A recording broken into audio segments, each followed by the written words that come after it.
नमस्कार मित्रों, question practice के इस सेशन में आज हम लेके आए हैं सेट नंबर 6। सेट नंबर 6 में आज हम स्पेशली भारतीय संविधान के संवैधानिक विकास से संदर्भित जो हिस्टोरिकल क्वेश्चंस हैं उनको लेंगे।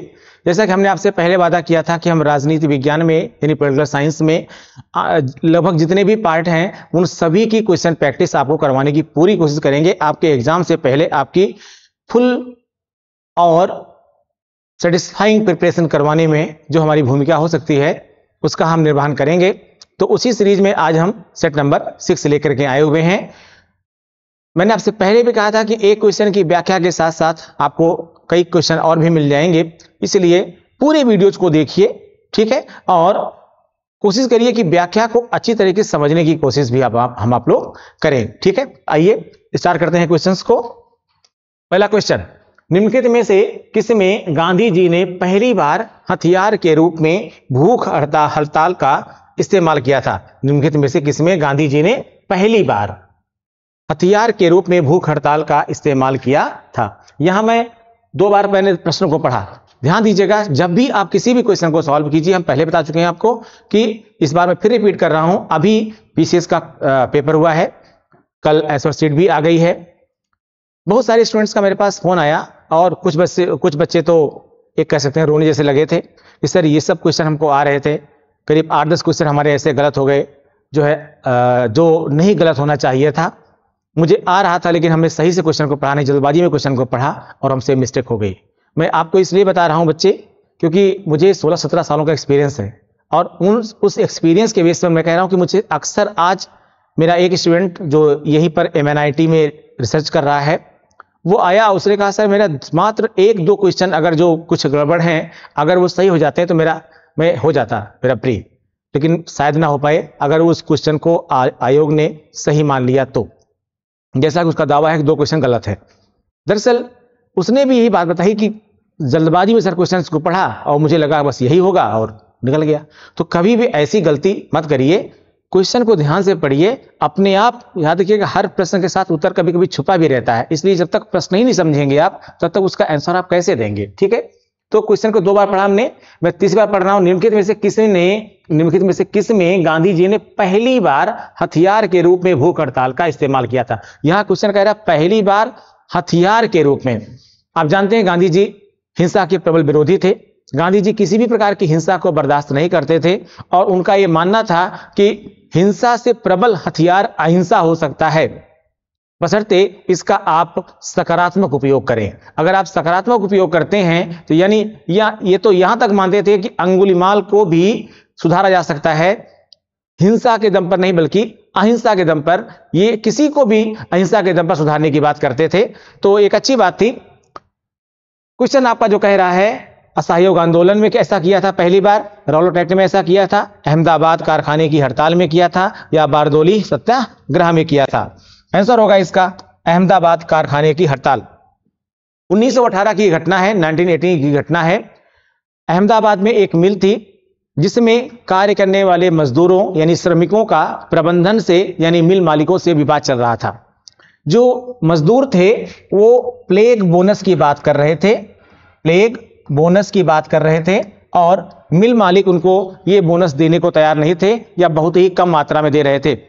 अल्टीमेटली गांधी जी ने भारत में पहली बार 3 दिन का अनशन किया, भूख हड़ताल किया और उस हड़ताल का प्रभाव यह रहा कि मिल मालिक जो है वो वार्ता करने को तैयार हो गए और उस वार्ता में गांधी जी ने मध्यस्थता की भूमिका भी निभाई थी और बाद में मिल मालिकों ने प्लेग बोनस देना स्वीकार भी कर लिया था। तो यह इनका जो है वो भारत में पहली भूख हड़ताल थी। किसमें थी? अहमदाबाद कारखाने की हड़ताल। अगला क्वेश्चन, निम्न में से किसने तीनों गोलमेज सम्मेलनों में भाग लिया था? Sardar Patel, BR Ambedkar, MK Gandhi, Jawaharlal Nehru? Answer होगा इसमें BR अम्बेडकर। निम्न में से किसने तीनों गोलमेज सम्मेलनों, यहां याद रखिएगा तीनों गोलमेज सम्मेलनों में भाग लेने वाले भारतीय के तौर पर BR अम्बेडकर साहब थे और इन्होंने इस सम्मेलन में भारत की प्रतिनिधि के तौर पर भारत की भूमिका को स्पष्ट किया था और भारत का भारत क्या चाहता है, किस प्रकार से उसकी भूमिका इस सम्मेलन में, भारत का अपना पक्ष क्या है, वह अंबेडकर साहब ने जो है बहुत अच्छी प्रकार से रखा था। ठीक है, आंसर क्या हो जाएगा, बी आर अंबेडकर। अगला क्वेश्चन है 1947 में बने नेहरू की सरकार के कानून मंत्री थे। नेहरू की सरकार के कानून मंत्री थे Mohammad Ali Jinnah, Baldev Singh, Liaquat Ali Khan, B R Ambedkar. Answer यहां पर भी होगा बी आर अंबेडकर। बाबा साहब भीमराव अंबेडकर 1947 में जो सरकार बनी थी, 1947 में बनी सरकार जो थी, ये आप लोग जानते होंगे, ये सरकार जो है वो अंतरिम सरकार थी। कैसी सरकार थी, अंतरिम सरकार थी, क्योंकि उस समय चुनाव, संविधान तो बना नहीं था और ना ही कोई चुनाव हुआ था। यह एक सिलेक्टेड गवर्नमेंट थी, यह कोई इलेक्टेड गवर्नमेंट नहीं थी। गांधी जी ने सुझाव दिया था नेहरू साहब को कि आप अंबेडकर साहब को इस अपनी सरकार में विधि मंत्री बनाइए, कानून मंत्री बनाइए, और उन्हीं के परामर्श पर नेहरू जी ने अंबेडकर साहब को अपनी सरकार में कानून मंत्री बनाया। अंबेडकर साहब कानून मंत्री रहते हुए ही संविधान सभा के सदस्य भी बने, संविधान के निर्माण में जिसमें अपनी प्रबल भूमिका निभाई। संविधान की निर्मात्री सभा में ये प्रारूप समिति के अध्यक्ष थे, और प्रारूप समिति ने, आप जानते हैं, संविधान के निर्माण में अपनी बहुत महत्वपूर्ण भूमिका का निर्वहन किया था। यानी ये भारत सरकार में कानून मंत्री और संविधान सभा में संविधान के निर्माण में भी अपनी भूमिका का निर्वहन कर रहे थे। ठीक है, तो आंसर होगा इसमें डी। अगला क्वेश्चन है निम्न में से किसे भारतीय राष्ट्रवाद का पैगंबर तथा आधुनिक भारत का पिता कहा जाता है। भारतीय राष्ट्रवाद का पैगंबर तथा आधुनिक भारत का पिता कहा जाता है। राजा राम मोहन राय, स्वामी विवेकानंद, महात्मा गांधी, जवाहरलाल नेहरू। राजा राम मोहन राय, आंसर होगा इसमें राजा राम मोहन राय। राजा राम मोहन राय साहब आप जानते हैं समाज सुधारक के तौर पर जाने जाते हैं, और मात्र समाज सुधारक नहीं, सती प्रथा का अंत हो, विधवा पुनर्विवाह हो, जाति प्रथा की समाप्ति की बात हो, या भाषा के आधार पर एकता की बात हो, इन सब में इन्होंने अपनी बड़ी महत्वपूर्ण भूमिका निभाई है और बड़ा संघर्ष किया है, कई आंदोलन किए हैं और पूरा जीवन खपा दिया इसी लड़ने में। इसीलिए इन्हें सबसे ज्यादा, अगर कोई क्वेश्चन पूछे कि भारत में किसको उपनामों में सबसे ज्यादा उपनाम दिए गए हैं, तो राजा राम मोहन राय होंगे। इन्हें कौन कौन सा उपनाम दिया गया उसको आप लोग नोट कर सकते हैं चाहे तो।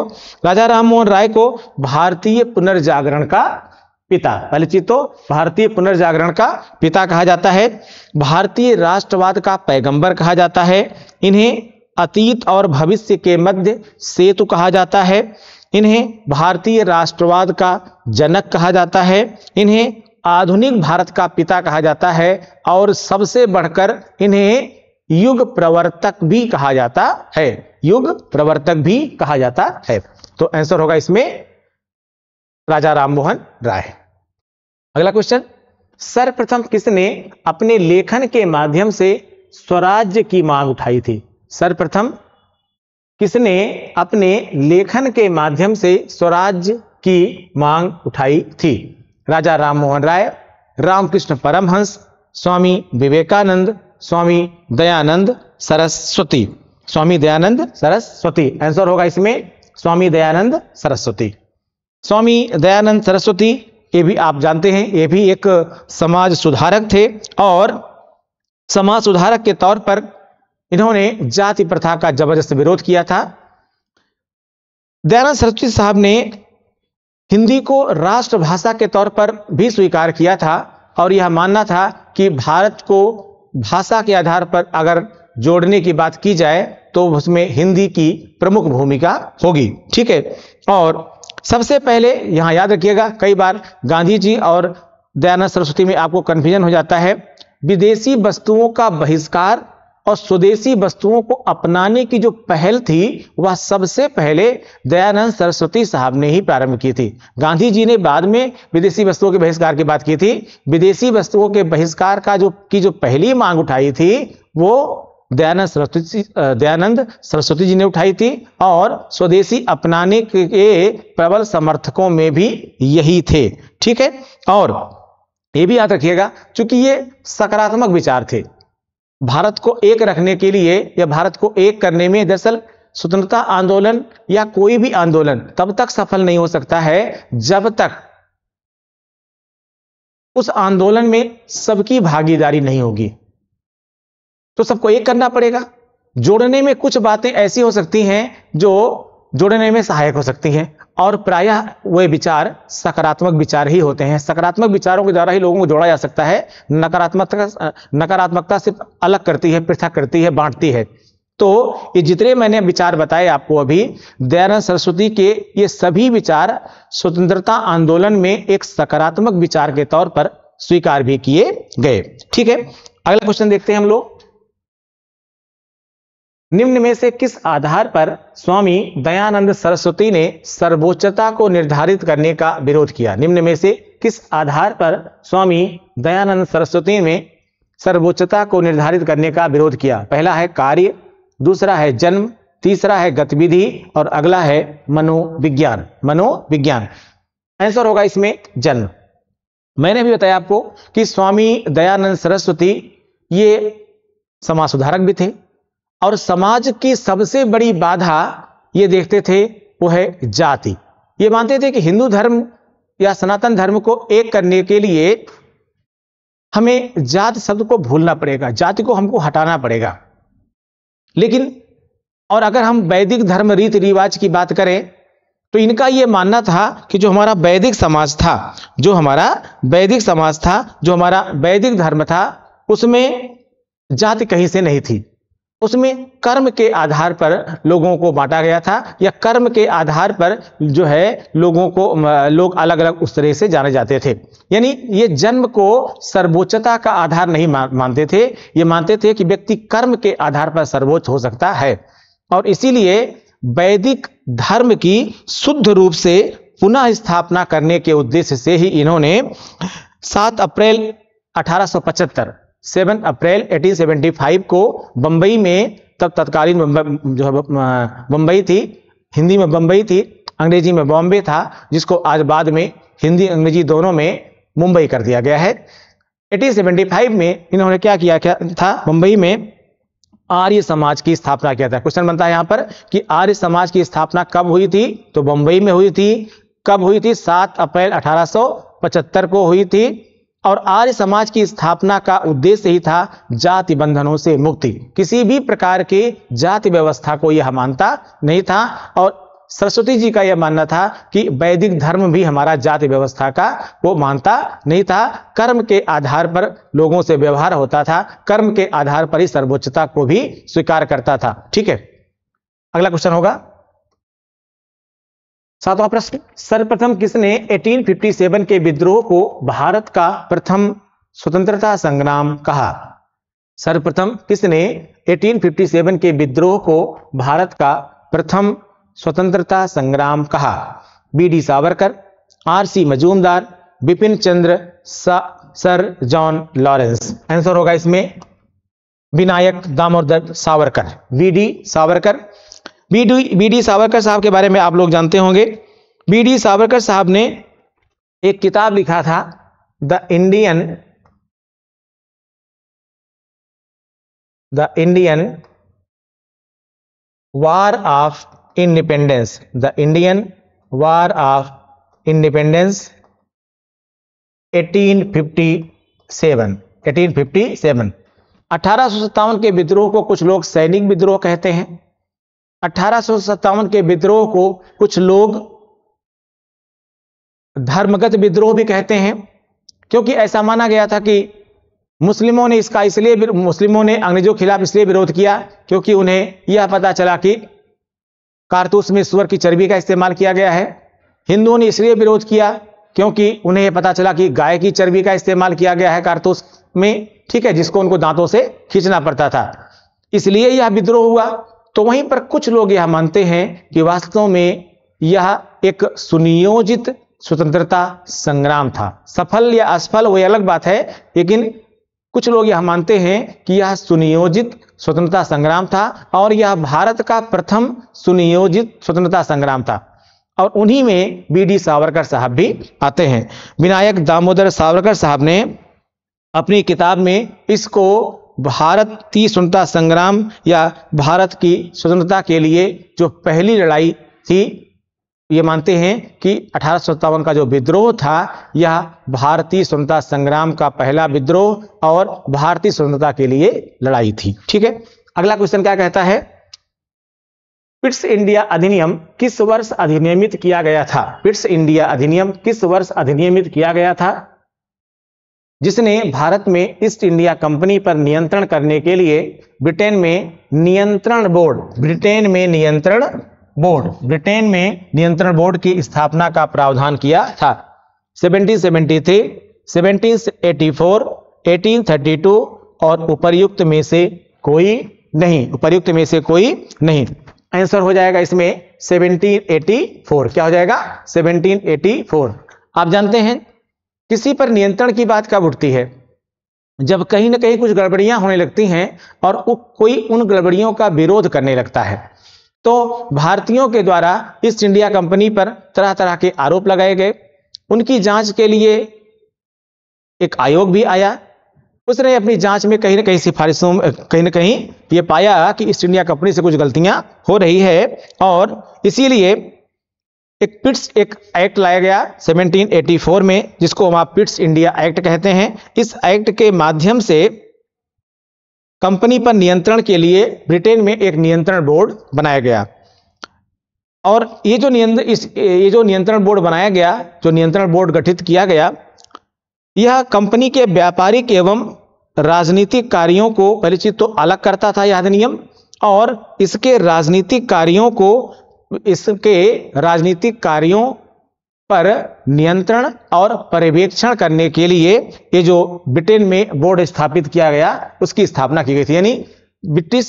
यानी ब्रिटेन में इस नियंत्रण बोर्ड की स्थापना का उद्देश्य यह था कि कंपनी के जो राजनीतिक कार्य हैं, जो कंपनी के व्यापारिक कार्य हैं, उन पर ब्रिटेन से ही नियंत्रण स्थापित किया जाए, जिससे कि जो इसकी समस्याएं, जो इस पर आरोप लग रहे हैं, उनको कहीं ना कहीं नियंत्रित किया जाए, क्योंकि इससे भारतीयों में असंतोष उत्पन्न हो रहा था और असंतोष उत्पन्न होना किसी भी व्यवस्था के लिए घातक हो सकता है। तो ब्रिटिश इस बात को समझ गए थे। ठीक है, अगला क्वेश्चन क्या कहता है,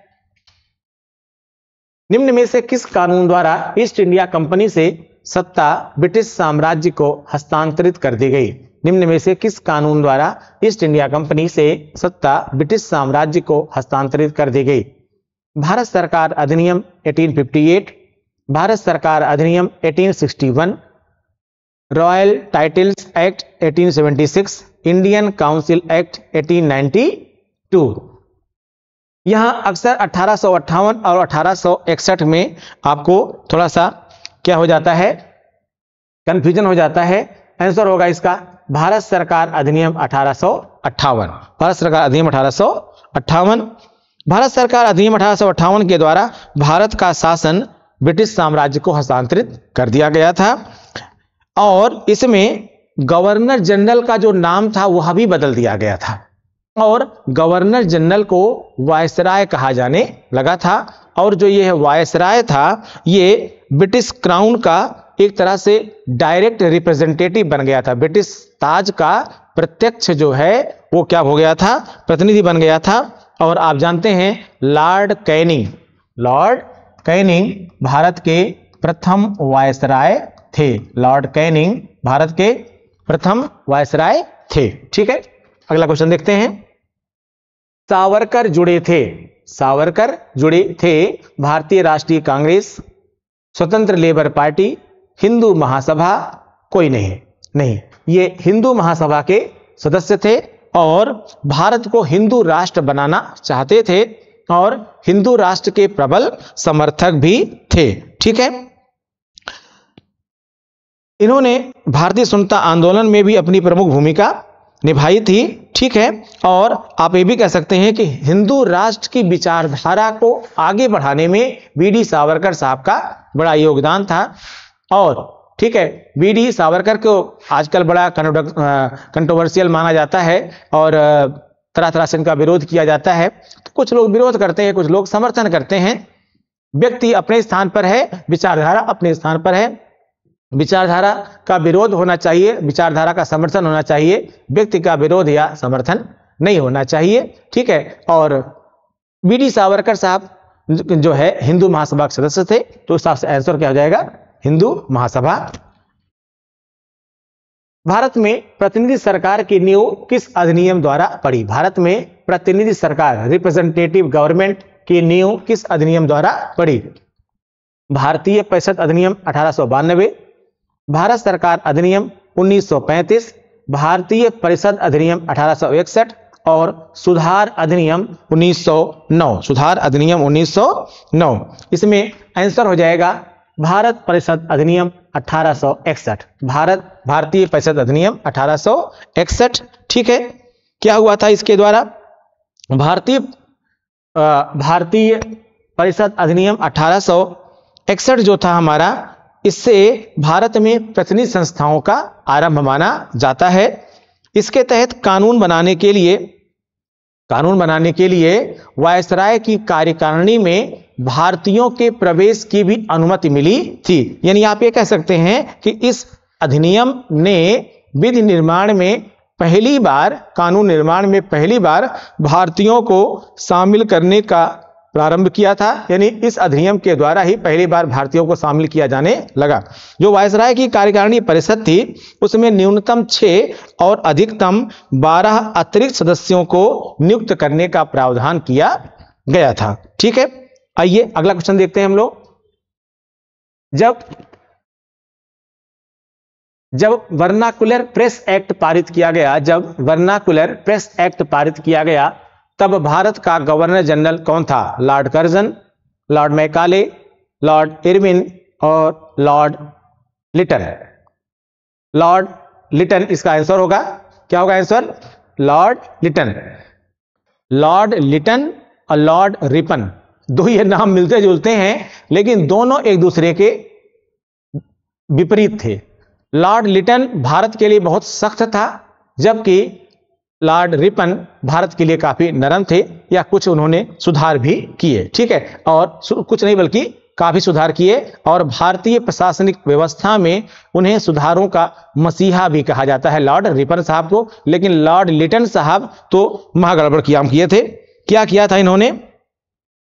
ये जब वर्नाकुलर प्रेस एक्ट, आप जानते हैं वर्नाकुलर प्रेस एक्ट को मुंह बंद करने वाला अधिनियम भी कहा जाता है। मुंह बंद करने वाला अधिनियम भी कहा जाता है। क्या करता था यह अधिनियम?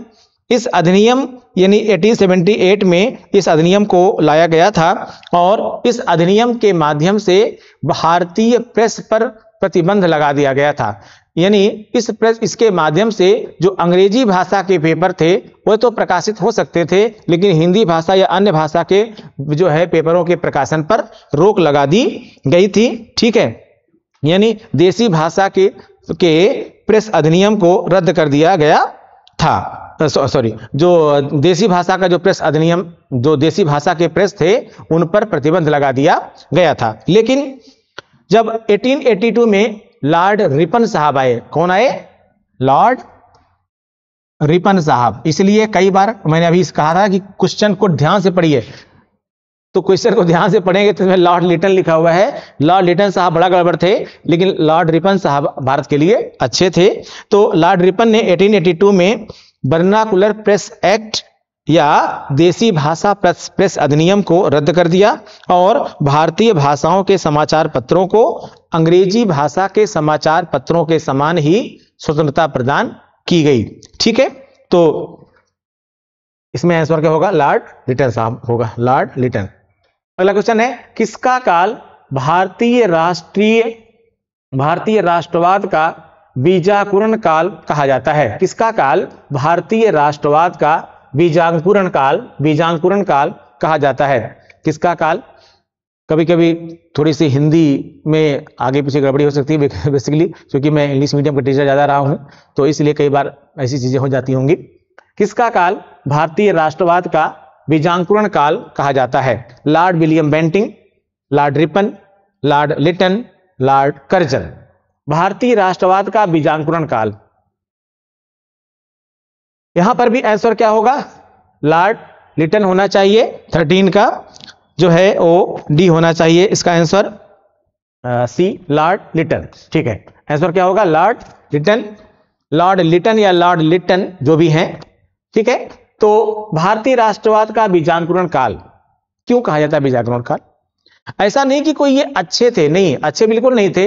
कभी कभी क्या होता है, जब दमन होता है, जब किसी को अनावश्यक दबाया जाता है, तो तभी उसको एहसास होता है कि नहीं, हमें उठना चाहिए।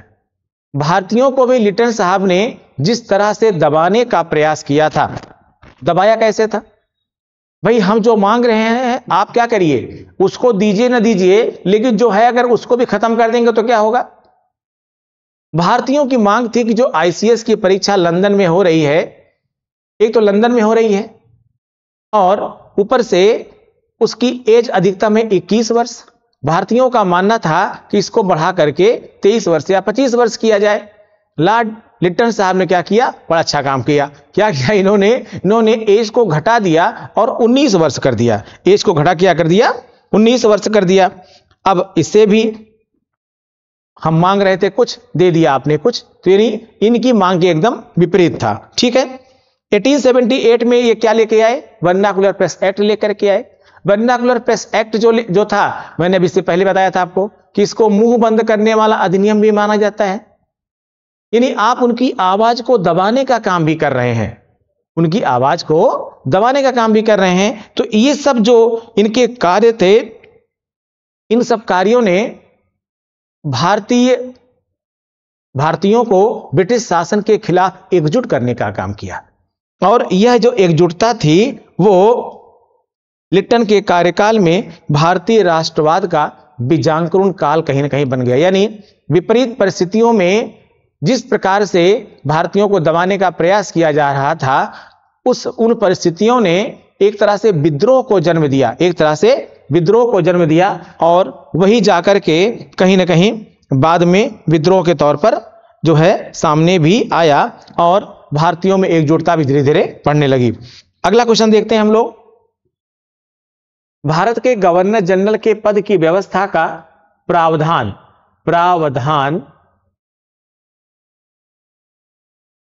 ठीक है, भारत के गवर्नर जनरल के पद की व्यवस्था का प्रावधान सर्वप्रथम किया गया रेगुलेटिंग एक्ट 1773 के द्वारा, चार्टर एक्ट 1833, चार्टर एक्ट 1853 और 1858 के अधिनियम, ठीक है, द्वारा।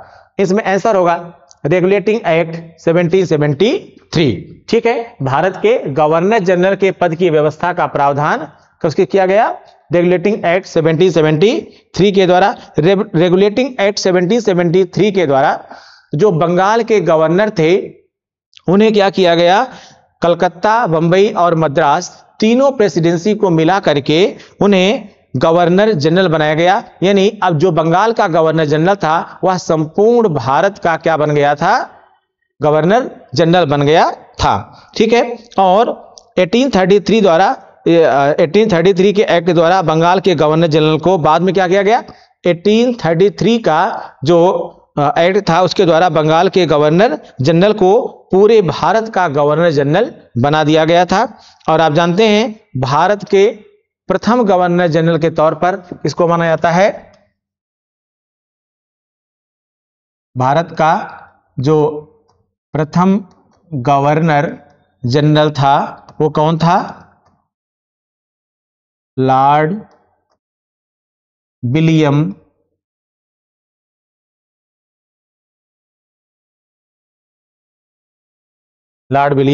बेंटिंक। लॉर्ड विलियम बेंटिंक को क्या माना गया था?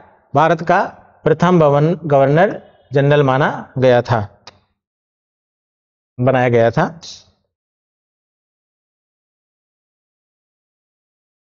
ठीक है, तो ये था रेगुलेटिंग एक्ट 1773। अगला क्वेश्चन देखते हैं। निम्नलिखित में से किस अधिनियम ने बंबई और मद्रास प्रेसिडेंसियों को उनकी कानून बनाने की शक्ति से वंचित कर दिया? 1833 का अधिनियम, 1813 का अधिनियम, 1861 का अधिनियम और उपर्युक्त में से कोई नहीं। ठीक है, तो इसमें आंसर क्या हो जाएगा? 1833 का अधिनियम। 1833 का अधिनियम इसमें ए आंसर हो जाएगा। कैसे हो जाएगा? 1833 का जो चार्टर अधिनियम था उसके द्वारा क्या किया गया, बंगाल के गवर्नर जनरल को की विधायी शक्तियों को एक तरह से कह सकते हैं छीन लिया गया, क्योंकि उसकी उस विधायी शक्ति के साथ बंगाल के गवर्नर जनरल को मुंबई, मद्रास और बंगाल तीनों का क्या बना दिया गया, गवर्नर जनरल बना दिया गया। यानी बंबई और मद्रास प्रेसिडेंसी अपनी विधायी शक्ति से क्या हो गई, वंचित हो गई, यानी उनकी विधायी शक्ति क्या हो गई, अब उसी में समाहित हो गई ना, ठीक है। और भारत के गवर्नर जनरल को नागरिक एवं सैन्य शक्तियां दे दी गई, ठीक है। भारत के गवर्नर जनरल को नागरिक एवं सैन्य शक्तियां भी साथ में ही दे दी गई। तो इसमें क्या होगा, 1833 का अधिनियम, ठीक है। तो आज ये आपके 15 क्वेश्चन और नेक्स्ट लेते हैं, नेक्स्ट सीरीज के साथ मिलते हैं आपको हम। Thank you.